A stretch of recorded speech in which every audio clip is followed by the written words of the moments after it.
ભારતમાં કોરોનાના કેસ ઘટી રહ્યા છે।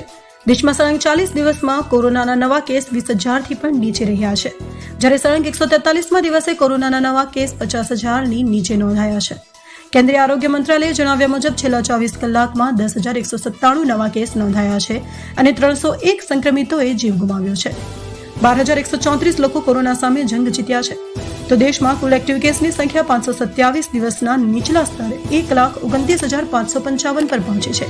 રિકવરી રેટ 98.26% છે, જે માર્ચ 2020થી પણ સૌથી વધારે છે।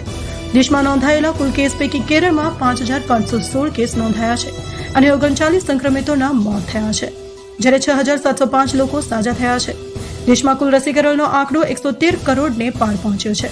શુક્રવારે દેશમાં 287 દિવસ બાદ સૌથી ઓછા 8,865 નવા કેસ નોંધાયા હતા।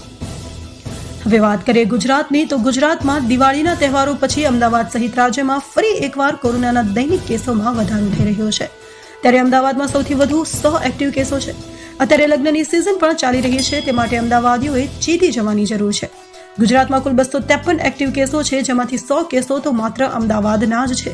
છેલ્લા 5 જ દિવસમાં અમદાવાદમાં 58 કેસો નોંધાયા છે। અમદાવાદ પછી વલસાડમાં 39, વડોદરામાં 37, સુરતમાં 18 અને રાજકોટમાં 18 એક્ટિવ કેસો છે। છેલ્લા 24 કલાકમાં રાજ્યમાં કોરોનાના નવા 35 કેસ નોંધાયા હતા, તો બીજી તરફ 17 દર્દીઓ રિકવર પણ થયા છે। અત્યાર સુધીમાં કુલ 8,16,671 દર્દીઓએ કોરોનાને માત આપી છે, તો બીજી તરફ કોરોનાનો રિકવરી રેટ પણ 98.75%એ પહોંચ્યો છે।